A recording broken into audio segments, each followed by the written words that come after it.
நிறைவை தரும் நிகழ்வுகள். குடும்பத்துடன் கலந்து கொள்ளுங்கள். கலந்து கொள்ள தவறாதீர்கள். அழைக்கிறார்கள் சேலம் இறைவழி மருத்துவ கருத்தரங்க ஆர்வலர்கள். நேயர்களே, பொதுவாக நாம் இருதயத்தில் தான் நோய் இருக்கிறது என்பதை பற்றி பல சந்தர்ப்பங்களில் பார்த்திருக்கின்றோம். மனதில் ஒரு கேடு அது உடல்நிலையை பாதிக்கிறது என்பதையும் நாம் அறிந்திருக்கின்றோம். மனதிற்கு வேண்டியது சாந்தி. எல்லோருமே கூறுவார்கள் சாந்தி. சாந்தியோடு வாடுங்கள், சாந்தமும் சமாதானத்தோடு இருங்கள், அமைதியும் சமாதானத்துடன் இருங்கள். இவ்விதமாக நம்முடைய பாஷைகள் பலவராக இருந்தாலும் ஒருவரை ஒருவர் வாழ்த்து கூறும் பொழுது அரபியில் சலாம், சலாமுன் அலைக்கும் என்று கூறுவார்கள், ஆங்கிலத்தில் பீஸ் என்று கூறுவார்கள், தமிழில் சாந்தி என்று கூறுவார்கள். எல்லாமே ஒரே எண்ணம் தான், ஒரே விதமான அர்த்தங்களை கொண்டிருப்பதுதான். அது மகத்தான இறைவனுடைய பாக்கியமிக்க சொற்களாகும். சாந்தி என்பதும் பீஸ் என்பதும் சலாம் என்பதும் இறைவனுடைய பாக்கியமிக்க சொற்கள். இந்த சொல்லளவில் நாம் இருக்காமல் நம்முடைய எண்ணங்கள் அளவில் ஒருவருடைய நன்மையை நாம் நாடும் பொழுது அந்த நன்மை அவர்களுக்கு அந்த நாட்டத்திலிருந்து நன்மையை கொண்டு வரும். இது இறைவழி மருத்துவமாகும். இறைவனுடைய மகத்தான அந்த வாக்கியத்தை கொண்டு உங்கள் மீது சாந்தமும் சமாதானமும் ஏற்படட்டும் என்று கூறும் பொழுதும், அல்லது சாந்தி உண்டாகட்டும் என்று கூறும் பொழுதும், பீஸ் சமாதானம் என்று கூறும் பொழுதும், அந்த இருதயத்தில் உண்மை இருக்குமானால், அந்த உண்மையிலிருந்து பிறக்கக்கூடிய அந்த சக்திமிக்க வார்த்தைகள் எந்த நபரிடம் நாம் இந்த வாழ்க்கையை கூறுகின்றோமோ அங்கு அந்த விளைவை ஏற்படுத்தும். எப்பொழுது ஏற்படுத்தவில்லையோ பொய்யான வார்த்தையை கூறியிருக்கின்றார். இவ்வளவுதான் பொருளாகும். நாம் இறைவனுடைய பாக்கியமிக்க அந்த வார்த்தையை பிரார்த்தனை இல்லாமல் உபயோகிக்கக்கூடாது. பார்க்கணுமெல்லாம் சடங்காக நாம் கூறிவிட்டு செல்வதும், சலாமுன் அலைக்கும் என்று கூறுவதும், பீஸ் என்று கூறுவதும், சாந்தி உண்டாக என்று கூறுவதும், வாழ்க வளமுடன் என்று கூறுவதும் அதை ஒரு சடங்காக நாம் ஆக்கிக் கொண்டிருக்கின்றோம். இவ்விதமான இறை வார்த்தைகளை, நல்வார்த்தைகளை சடங்காக ஆக்கக்கூடாது. உணர்வுபூர்வமாக நான் உணர்ந்து மதித்து அதில் நான் வாழ்ந்து கொண்டிருக்கும் நிலையில் அந்த முழுமையான உணர்வுடன் கூறினால் தவிர அங்கு அவர்களுக்கு எந்த விளைச்சலும் இல்லை. இவ்விதமாக நான் கூறுவதன் காரணமாக, என்னுடைய உணர்வுகளை நான் இல்லாமல் கூறுவதன் காரணமாக அந்த வார்த்தைகளுக்கே நாம் இடுக்கை ஏற்படுத்துகின்றோம். அந்த வார்த்தைகளுக்கு ஒரு மதிப்பற்ற தன்மையை நாம் ஏற்படுத்துகின்றோம். எனவே இது நாளடைவில் வழக்கு சொல்லாகவும் சடங்காகவும் மாறிவிடுகின்றது. பார்த்து விஷ் கூட பண்ணலப்பா, விஷ் பண்ணி என்னாக போகுது, விஷ் பண்ணல என்னாக போகுது, ஒன்றும் ஆக போவதில்லை. இந்த விஷயத்தை நாம் ஏற்கனவே அறிந்து வைத்திருக்கின்றோம், கேள்விப்பட்டிருக்கின்றோம். இது நன்மைகள் இல்லை என்பதை நாம் உணர்ந்திருக்கின்றோம். இருந்தாலும் நாம் பிறர் எனக்கு விஷ் பண்ணல, சலாம் சொல்லல, அவர் சாந்தி உண்டாகட்டும் சொல்லல, வாழ்க வளமுடன் சொல்லிக்கல, வீணான வார்த்தைகளில் நாம் நம்மை பற்றி தெரிந்து கொள்கின்றோம், குறை கூறுகின்றோம், புறம்பேசுகின்றோம், எந்த ஒரு அடிப்படையும் இல்லாமல். இப்பொழுது என்னுடைய மனதிற்கு தேவையானது பயம் நீங்க வேண்டும், கவலை நீங்க வேண்டும், பதட்டம் இருக்கக்கூடாது. பயம் என்ற ஒன்று நீங்க வேண்டும் என்று நான் விரும்புகின்றேன். பயம் என்ற ஒன்று நீங்க வேண்டும் என்று நான் விரும்புகின்றேன். ஏன்? பயத்தின் காரணமாக என்னுடைய இருதயம் படபடக்கிறது. இருதயம் படபடப்பு.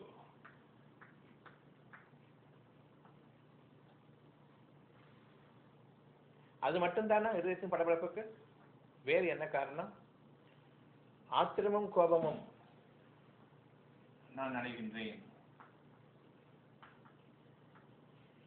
ஆத்திரம்,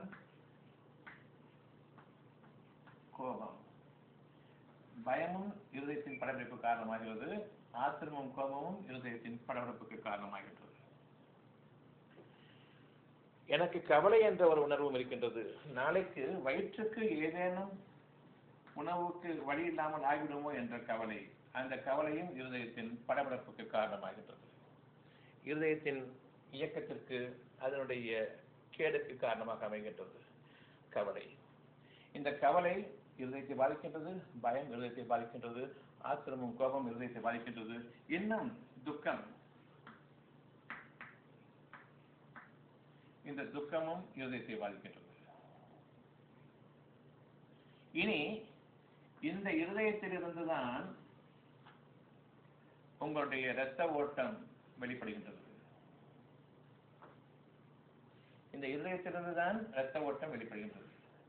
இந்த இரத்த ஓட்டத்திற்கு உயிர் இருக்கிறதா இல்லையா என்பதை நீங்கள் எதை கொண்டு அறிய முடியும் என்றால், என் இருதயம் சமாதானமாக இயங்கிக் கொண்டிருக்கின்றதா அல்லது என் இருதயம் படபடப்புக்கு ஆளாகிவிட்டதா என்பதை பொறுத்துதான்.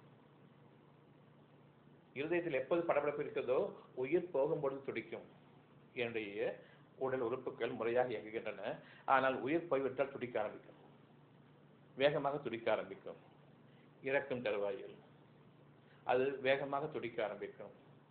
எனவே நீங்கள் உங்களுடைய இருதயத்தை நீங்கள் பாருங்கள். இருதயம் துடிக்க ஆரம்பித்து விட்டால், இருதயம் ஒரு நியாயமான உணர்வுகளில் இயங்காமல் படபடப்புக்கு ஆளாகிவிட்டால் அல்லது சோர்ந்து விட்டால், உங்களுடைய இரத்த ஓட்டத்தினுடைய சுகம் கெட்டுவிட்டது. அதனுடைய பலவீனம் அதிகமாகிவிட்டது. அது சுகத்தை இழந்து பலவீனத்தில் அதிகமாகிவிட்டது, பலம் கொண்டுவிட்டது. நீங்கள் இப்பொழுது உங்களுடைய இருதயத்தை பாதுகாத்துக் கொள்ளுங்கள். ஒவ்வொரு நோயும் இருதயத்திலிருந்து ஆரம்பமாகின்றது. இரத்த ஓட்டம் சரியில்லை, மூளைக்கு இரத்த ஓட்டம் போகல, கை கால் விழுந்துருச்சு.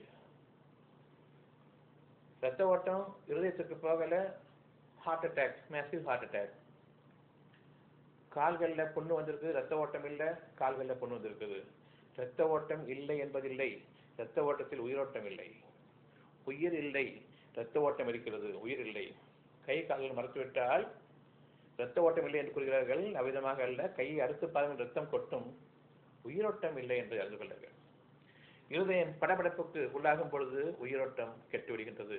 இருதயத்தை பாதுகாத்துக் கொள்ளுங்கள். அதன் காரணமாகத்தான் சாந்தி என்று கூறுகின்றோம். சலாம், சாந்தமும் சமாதானமும் என்று கூறுகின்றோம். நாம் ஒருவருக்கிடையே சமாதானத்தை மேற்கொள்வோம். இது நேர்வழிக்கான ஒருவருக்கொருவர் பரிமாறிக்கொள்ளக்கூடிய ஒரு நற்செய்தியாகும், அழகான வாக்குகளாகும். இந்த வாக்குகளின் மீது நாம் உண்மையை கொண்டு ஒருவருக்கொருவர் பரிமாறிக்கொள்ள வேண்டும். பெருமையை கொண்டோ பிறரை இழிவாக மதிப்பது, பொறாமையை கொண்டோ பிறர் நன்றாக இருப்பது பிடிக்காது. இந்த பெருமையும் பொறாமையும் என்று இருக்கும் வரையில் இந்த வார்த்தைகளை உபயோகிப்பது நல்லதல்ல.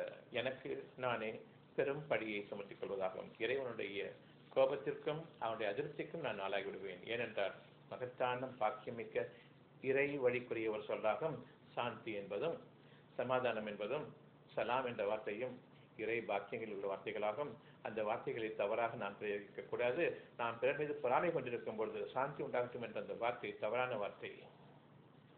நாம் பெருமைக்குள்ளாக இருக்கும் பொழுது, நான் அவரை விட உயர்ந்தவன் என்று இருக்கும் பொழுது, நான் என்னை மதிக்கும் பொழுது, அவரை மிதிக்கும் பொழுது, கீழாக்கும் பொழுது, நான் சமாதானம் உண்டாகட்டும், சலாம், சாந்தி என்ற வார்த்தைகளை கூறக்கூடாது.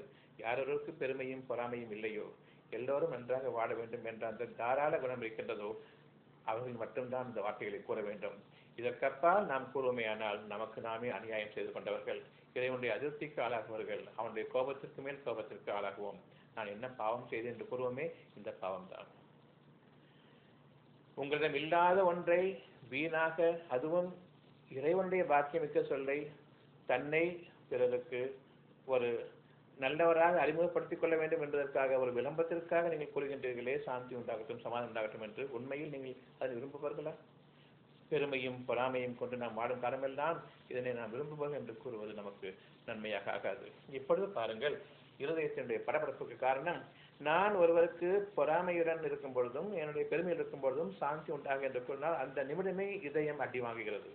இருதயத்தில் அந்த பலமான அடி, விளங்கிக் கொள்ளாத தன்மை என்னுடைய இதயத்தை அழுகின்றது. இனி நான் நன்மை எது தீமை எது என்று தெரியாத நிலையில் தீமையின் மீது கால் வைப்பேன். குழப்பமான மனில் வாழ்ந்து வருவேன்.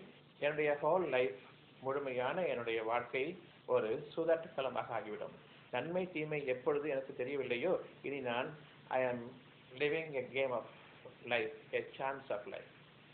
என்னுடைய வாழ்க்கையில் ஒரு லக் அடிக்கட்டும், ஒரு யோகம் அடிக்கட்டும், it's a chance life, it's a game.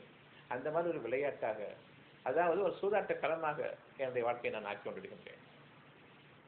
என்னுடைய வாழ்க்கை விளையாட்டாக அமையக்கூடாது.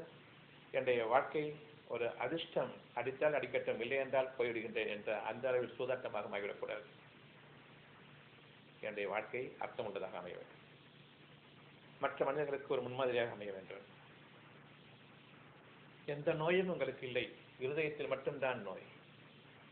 உங்களுடைய இருதயத்தை தவிர வேறு எந்த நோயும் இல்லை. எனவே அந்த இருதயத்தை பாதுகாத்துக் கொள்ளுங்கள். அந்த இருதயத்தை நீங்கள் ஒருவருக்கு வாழ்த்து செய்திகளாக குறிக்கொள்ளுங்கள். வெறும் வார்த்தைகளில் கூறாமல் மனதால் நிறைவாக எண்ணியவாறு கூறுங்கள். சமுதாயம் நன்றாக இருக்க வேண்டும், நீங்கள் நன்றாக அமைய.